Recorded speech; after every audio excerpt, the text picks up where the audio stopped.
오늘 우리에게 주시는 하나님의 말씀은 요한계시록 21장 22절에서 24절까지 말씀입니다. 제가 봉독해 올리겠습니다. 여러분들 화면을 보시거나 성경을 보십시오. 성 안에서 내가 성전을 보지 못하였으니 이는 주 하나님 곧 전능하신 이와 및 어린 양이 그 성전이심이라. 그 성은 해와 달의 비침이 쓸데없으니 이는 하나님의 영광이 비치고 어린 양이 그 등불이 되심이라. 만국이 그 빛 가운데로 다니고 땅의 왕들이 자기 영광을 가지고 그리로 들어가리라. 아멘. 아직까지 과학자들이 밝혀내지 못한 것들 중에 하나가 빛이라는 그 존재입니다. 빛을 파동과 입자로 보는 것에 대해서 견해가 다릅니다. 대표적으로 빛을 파동으로 볼 것인가, 빛을 입자로 볼 것인가. 유명한 실험이 있었는데 과학자들은 결론을 내지 못했습니다.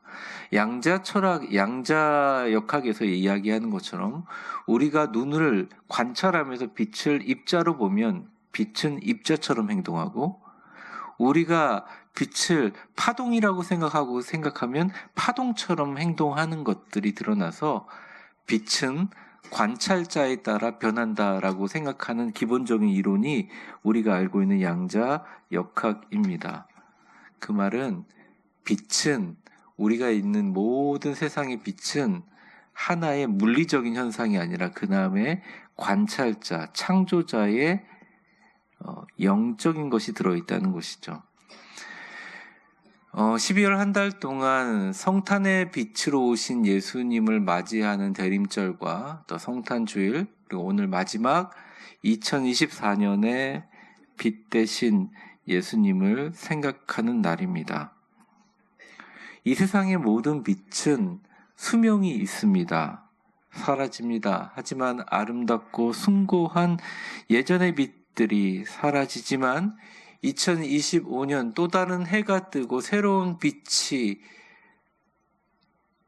다가오듯이 오늘 말씀은 요한이 계시를 받아 반모섬에서 하나님 나라를 보니까 그 하나님 나라에 영원히 꺼지지 않은 하나님의 성의 등불 되신 예수님, 결코 어두워지지 않은 영원한 빛 예수님에 대해서 이야기하고 있습니다.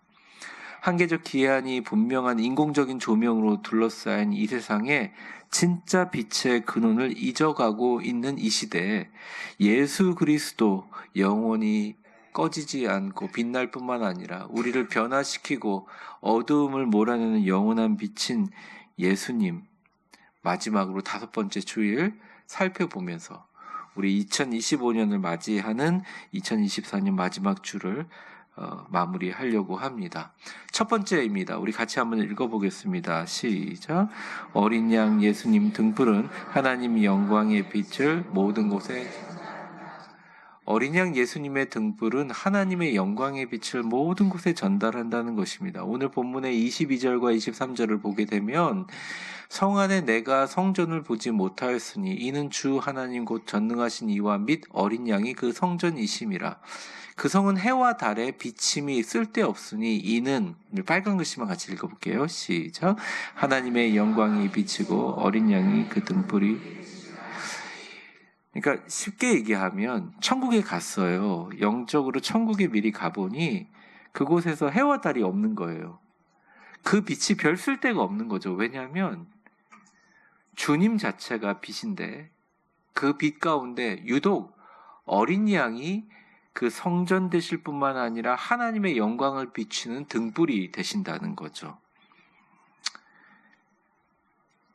이 등불의 원어적인 의미를 한번 살펴보면 이 유크노스라는 단어 자체가 이렇게 고정된 조명기구를 가르칠 때 쓰지 않아요.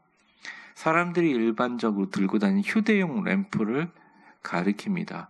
왜 위대하시고 존귀하신 예수님은 하늘에 떠있는 고정된 해와 같이 묘사하지를 않고 왜 움직이는 모바일 같은 횃불, 휴대용 랜턴으로 표현할까요? 이건 의미가 있습니다. 왜냐하면 어린 양 예수 그리스도는 마치 휴대용으로 들고 다니는 등불처럼 갇혀 있거나 고정되어 있지 않고 그 백성들 사이를 이동하면서 모든 존재의 구석구석 어두움을 비치는 활동적인 힘이라는 것을 의미하는 것입니다. 우리가 예수님의 빛을 받으면요, 제일 먼저 변화되는 게 뭐냐? 그 주변이 변화되는 게 아니라 자신이 변화가 돼요. 자신이 빛이 되는 거예요. 그런데 우리가 사실은 이 교회만 오는 게 아니잖아요. 교회 밖에 나가가지고 뭐 가정, 그리고 사회, 직장, 또 자기 친구들도 만나지 않습니까? 근데 그 가운데 어둠이 있으면 우리라는 빛들 때문에 예수님의 빛에 가진 속성으로 모바일적으로 곳곳에 구석구석 침투하여 그곳을 유동적으로 변화로 몰들게 하는 어둠을 몰아내는 성격이 있다는 거죠.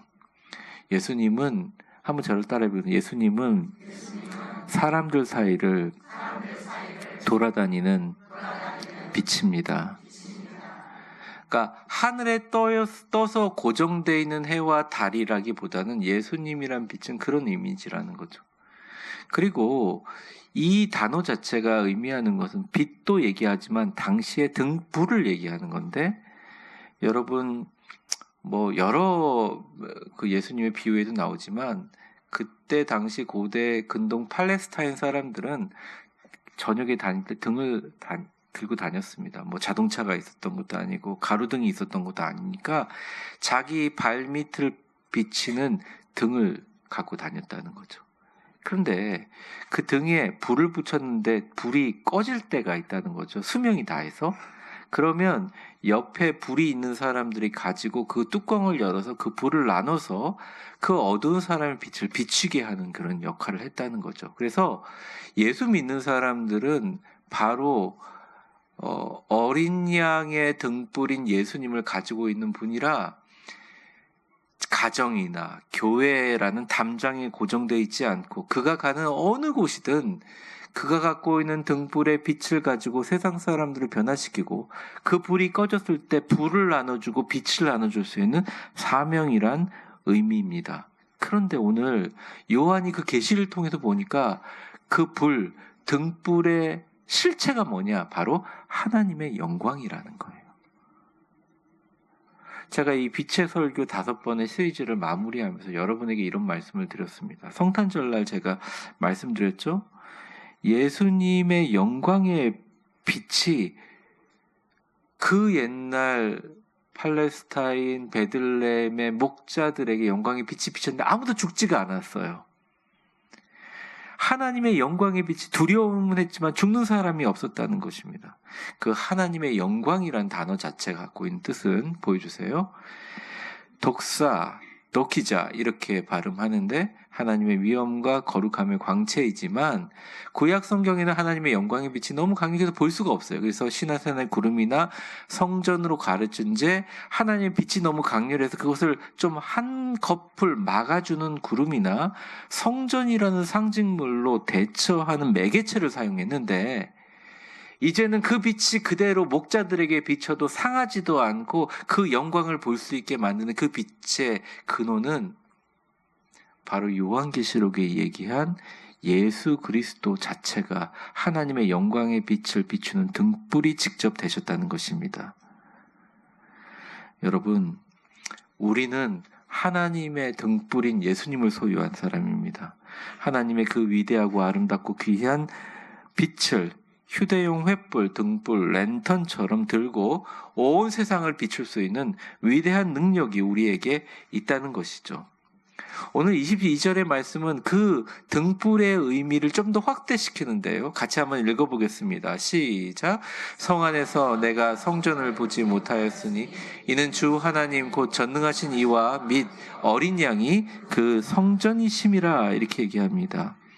성전을 못 봤다는 이유는 전능하신 이와 어린 양이 그 성전이라는 것, 도시 안에 성전이 없다는 것은 모든 사람의 하나님의 얼굴에 비춰서 그 얼굴에 반사되는 빛이 바로 하나님을 찬양하는 빛이었다는 거예요. 제가 천국에 안 가봐서 잘 모르겠지만 천국에 갈 때 하나님의 영광의 빛을 비춰주시는 예수님이 있지만 그 영광의 빛에 반사되는 얼굴에 나오는 모든 하나님께 헌신하고 이 땅에 순교당했던 믿음의 모든 선조들이 하나님을 찬양하면서 빛나는 그 빛은 모든 시대를 넘어서는 위대한 하나님의 꺼지지 않는 빛이라는 것입니다. 여러분, 그래서 우리가 삶의 빛으로 살아간다는 것은 제일 먼저 어디서 발현되느냐? 팔다리가 아니에요. 얼굴이에요, 얼굴. 예수님을 믿고 삶의 변화가 일어나고 삶에서 불과 빛을 전하는 사람들에게 얼굴에 빛이 납니다. 몸에도 건강이 시작되기도 하지만 그 빛이 시작되는 거예요. 기쁨과 감사의 빛이 시작되는 것이죠. 그래서 성전이라는 매개체나 또 어떤 종교적인 상징물을 통해서 예수님을 보는 게 아니라 우리 자신이 신령과 진정으로 예배하는 모습을 통해서 주님의 빛을 볼 수 있다. 요한복음 4장입니다. 보여주세요. 하나님께 예배하는 자는, 아버지께 얘기하는 자는 영과 진리로 예배할 때가 오나니 곧 이때라. 아버지께서 자기에게 이렇게 예배하는 자들을 찾으시느니라. 하나님은 영이시니 예배하는 자가 영과 진리로 예배할지니라. 이렇게 얘기합니다. 사랑하는 위대한 교회 성도 여러분, 하나님의 영광의 빛을 세상 사람들의 성과 속이나 추상적인 개념에서 찾지 마세요. 옛날에 올림픽에 금메달 따면 이 모든 영광을 하나님께 돌립니다. 이러면 사람들 막 박수치고 나도 잘라서 올림픽 가서 금메달 따야지, 이래야지 하나님께 영광의 빛이 되는 걸로 생각했는데 아니라는 거예요. 여러분이 오늘 이 자리에 오셔서 서로를 바라보는 얼굴에 빛이 나고, 여러분이 이 밖을 떠나서 교회로 살아갈 때 여러분이 그냥 아무렇게나 대해도 되는 사람들에게도 미소와 사랑과 축복과 격려로 대해주고, 가장 가까이 있는 가정 식구들한테 진짜 따뜻한 사랑의 격려와 축복을 베푸는 것, 저 멀리 우리가 가볼 수는 없지만 이 땅에 죽어가는 모든 사람들, 영혼이 죽어가는 사람들에게 복음을 전하는 것, 예수님이 이 땅에 보여주는 희생과 섬김과 낮아짐과 겸손과 감사를 우리가 직접 실천하면 하나님의 영광의 빛을 비춰진 우리의 모습을 통해 세상 모든 사람들은 우리의 얼굴을 보면서 하나님의 영광의 빛을 경험하게 된다는 것입니다. 옆 사람 한번 축복해 보겠습니다. 당신은 예수 그리스도께서 우리에게 주신 하나님의 영광의 빛을 세상에 전하는 반사체입니다. 우리 위대한 교회가 지금까지 하나님 영광에 비친 예수 어린 양의 빛 가운데 사는 모습들 통해서 예수님 붙들고 7년간 달려왔습니다. 우리가 그 빛을 품을 때 모든 어둠의 권세들이 물러날 줄 믿습니다. 치유와 회복의 역사가 시작될 줄 믿습니다. 라오스 루앙 프라방에서, 캄보디아 시아누크빌에서, 태국의 치앙라이에서, 경기도 구리시에서 산 위에 숨겨진 동네 구석구석 예수의 빛을 비추며 치유하며 회복하며 생명을 심고, 그리고 2025년 다가오는 새해에 우리 목회 주제처럼 담장을 넘어 세상의 모든 어두운 곳에 빛으로 살아갈 것입니다. 이미 믿음의 선진들은 그 빛이 어떤 것을 깨달아서 나는지 빛의 그 비밀을 알았어요. 그래서 사도 바울은 이렇게 얘기를 합니다. 같이 읽어볼까요? 시작. 어두운 곳에 빛이 비치라 말씀하셨던 그 하나님께서 예수 그리스도의 얼굴에 있는 하나님의 영광을 아는 빛을 우리 마음에 비추셨느니. 여러분, 마음에 빛이 없는데 얼굴이 어떻게 밝아요? 맨날 자기 걱정하는데 어떻게 얼굴이 빛날 수가 있습니까? 그런데 어떤 상황에도 불구하고 예수 그리스도의 얼굴에 있는 하나님의 영광을 아는 빛을, 바울은 반모섬에 있는 요한처럼 보지는 못했지만 요한이 지금 본 것처럼 미래에 하나님이 오시는 새하늘 새 땅은 예수 그리스도의 얼굴에 하나님의 영광이 비쳐서 온 세상의 등불이 될 것이라는 그 빛을 아는 마음이 있을 때 우리 마음에 비쳐, 우리 마음에 있는 빛이 얼굴의 빛으로 발현돼서 많은 사람들을 하나님의 임재의 순간 삶의 예배로 충만하게 만드신다는 것입니다. 그래서 오늘 첫 번째 관점의 가장 중요한 것은 우리는 빛인데 어떤 빛이냐? 이동하는 빛. 우리는 어떤 빛이냐? 전염시키는 빛. 우리는 어떤 빛이냐? 한 군데 머물러 있거나 고정돼 있지 않는 빛. 우리는 어떤 빛이냐? 빛의 용량이 정해져 있는 것이 아니라 끊임없이 사람들을 변화시키고 움직이고 밝게 하고 어둠을 몰아내는 변화의 빛이라는 것입니다. 두 번째, 우리 같이 한번 읽어보겠습니다. 시작. 어린 양 예수님의 등불은 모든 민족, 문화, 배경을 가진 사람들을 하나로 연결하고 구원합니다. 오늘 마지막 24절인데요. 한번 보시죠. 제가 읽겠습니다. 만국이 그 빛 가운데로 다니고 땅의 왕들이 자기 영광을 가지고 그리로 들어가리라. 이 만국과 열방 또 나라 이런 표현들은 지리적 역사적 한계에 있는 나라들로 멈추는 것이 아니라 그곳에 좀 더 확장된 의미로 쓰입니다. 헬라어로 이 나라 만국이라는 말은요, 보여주세요. 에네트, 문화적, 정치적, 인종적 경계를 초월한 모든 민족을 가리키는 것이거든요. 요한은 가서 계시를 통해 딱 보니까 성경에 자세히 나와 있지 않지만 자기가 한 번도 보지 못한 인종들이 있는 거예요. 이 땅에 내가 한 번도 경험해보지 못한 문화를 겪어온 사람들이 그 하나님 새하늘 새 땅에 다 있는 거죠. 그래서 요한의 계시를 통해서 본 어린 양의 빛은 뭘 구분하고 비추는 게 아니에요. 유대인들만 선택한 선민들만 비추는 게 아니라 문화적, 정치적, 인종적 경계를 다 초월해서 모든 것을 다 비춥니다. 세상의 왕국들은 경계와 범위가 제한되어 있지만 그리스도의 빛은 모든 담장을 넘어버리는 것입니다. 그래서 이 빛은 작은 빛이 아니라 큰 빛이고 어떠한 어둠도 이 빛을 방어할 수가 없어요. 그래서 예수님의 탄생에 대해서 일찍이 이사야는 9장에 이렇게 얘기를 합니다. 같이 읽어보겠습니다. 시작. 흑암에 행하던 백성이 큰 빛을 보고 사망의 그늘진 땅에 거주하던 자에게 빛이 비치도다. 어둠 속에 걷는 백성들이 큰 빛을 보는데 너무 그 빛이 비쳐서 커서 사망의 그늘진 곳에 한 번도 햇빛이 들지 않는 곳에, 산속에 가보면 빛이 안 드는 곳에 보면 얼음이 그대로, 해가 짱짱하는데 얼음이 그대로, 눈이 그대로 있잖아요. 그런 것 하나도 없이 모든 곳에서 비치는 그 빛이 오는데 그 빛은 사람들의 어둠을 곳곳이 찾아다니면서 움직여가면서 하는데 그 빛이 하나님으로부터 오고 예수님이 밝히고 그 예수님을 가지고 있는 우리가 세계 곳곳으로 들어가는 곳마다 그 빛이 어둠을 이기는 역사들이 일어난다. 모든 민족의 빛인 예수를 전해야 된다는 것입니다. 그 빛으로 가득할 때 주님 재림하신다는 거예요. 로마는 한때 문화로 세계를 정복한 나라입니다. 군사적인 힘보다 문화적인 구속력과 파급력의 힘이 잘 알았던 로마는 엄청난 영향을 끼쳤고 그 헬레니즘은 지금도 모든 유럽 문화의 토대가 됩니다.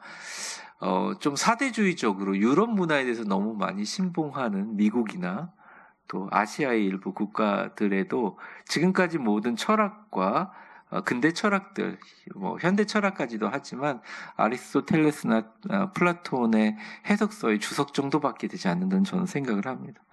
역사학자들은 이를 문화적인 중흥기, 그래서 빛의 시기라고 얘기하고 중세 시대를 암흑기라고 얘기하죠. 근데 여러분, 주님의 빛을 들고 우리가 가면요, 이 세상에 나가면 세상이 참 많이 변하잖아요. 예술, 음악, 정의, 지혜, 철학, 교육, 미술, 그 모든 어떤 것이든지 인류 역사상 가운데 가치 있는 모든 것들이 하나님 면전에서 정결하여지고 영광을 돌리게 됩니다. 문화적으로 뛰어나지만 정치적으로 타락한 곳에 예수의 빛이 들어가면 그 문화의 윤리와 하나님 나라의 축복이 들어가게 됩니다. 그 어떠한 문화의 빛보다 예수님의 빛이 강력한 환한 불빛이기에 여러분들의 남은 삶은 그 빛을 전하는 사람으로 살아야 될 것입니다. 어떻게 살아야 될 것인가? 사실은 우리가 가지고 있는 나의 빛이 어떤 것인지 고민하는 것보다 내가 정말 빛이 되고자 하는 나의 삶에 예수로 가득 채우는 것이 너무너무 중요합니다. 그분의 통치 안에 완전케 하고 통일하게 하고, 오히려 예수를 품은 사람들의 빛이 그 속으로 들어가면 문화의 다양성이 살아나게 되고, 다양한 국가와 지역사회를 거쳐서 최종 목적지에 도달하는 것처럼, 올림픽 성화처럼 예수님의 빛은 다양성 속의 일치를 가능하게 됩니다. 우리 교회 보세요. 얼마나 다양하고 여러분들 개성이 강하세요. 여러분들 하고 싶은 말 다 해보세요. 정신 하나도 없지요. 목사님 너무 독재한다 그러지 마세요. 되게 착하게 잘하고 있는 것입니다. 여러분들이 그렇게 다양한데 보면 한 마음으로 성도들을 사랑하고 아껴주고 기도하는 거 보면요, 하나 같아요. 근데 그 하나를 만드는 힘은 어디서 나오느냐? 이 세상 빛으로는 못해요. 예수님밖에 할 수 없다는 것입니다. 2025년 우리는 예수님을 붙들고 예수님이 명령하신 빛을 들고 전진할 것입니다. 예수님이 생전에 공생애 때 우리에게 이렇게 부탁하셨어요. 마태복음 5장 16절인데 우리 같이 읽어보겠습니다. 시작. 너희의 빛을 사람 앞에 비치게 하여 그들로 너희 착한 행실을 보고 하늘에 계신 너희 아버지께 영광을 돌리게 하라. 이 세상 사람들 중에 어둠이 없는 사람이 어디 있을까요? 다 어둠이 있어요. 저도 어둠이 있고요. 근데 그 어둠보다 여러분이 예수님을 믿기에, 예수님을 빛으로 받아들이기에, 예수님을 품고 세상에 전하는 순간 여러분들은 여러분 안에 있는 어둠뿐만 아니라 여러분이 지나가는 모든 길목에 짙은 어둠조차 몰아낼 수 있는 엄청난 빛의 능력을 가지고 계시다는 것을 잊지 마시기 바랍니다. 말씀을 정리합니다. 어린 양은 이 땅에 가장 아름다운 하나님의 영광의 빛을 모든 곳에 전달하는 파급력과 힘을 갖고 있습니다. 어린 양의 빛은 모든 민족과 문화와 배경을 가진 사람을 하나로 묶고 구원합니다. 2024년 마무리하면서 2024년 전 그 마국간 베들레헴 작은 동네에, 다윗의 동네에 태어난 아기 예수는 영원한 도시를 밝힐 등불, 하나님의 영광의 빛을 계시해 줄 그 빛이라는 것을 우리는 잊지 말고, 2024년 마지막 주일 설교를 뭘로 할까? 여러분에게 여러 고민을 했는데 제가 그냥 한 문장으로 말씀드리겠습니다. 빛으로 살아가려고 노력하지 말고 여러분이 빛이라는 것을 잊지 마십시오. 여러분이 빛이에요. 뭔가 국가와 경제와 정치가 해주겠지 생각하지 마시고, 가장 가까이 있는 우리 가족들을 대할 때부터, 가장 옆에서 예배드리는 사람들을 대할 때부터, 여러분의 얼굴서부터 여러분의 말과 여러분의 행동과 여러분의 마음속에 불타고 있는 예수님의 심장과 등불이 빛이 되어 세상을 비춘다면 여러분의 인생은 절대 헛되지 않습니다. 여러분의 인생은 위대한 교회와 함께 성교의 불길로 타오를 것이고, 2025년도 각 나라와 전 세계와 각 지역을 위해서 하나님의 위대한 어린 양의 빛 가운데 걸어가시기를 주의 이름으로 간절히 축원합니다. 기도하겠습니다.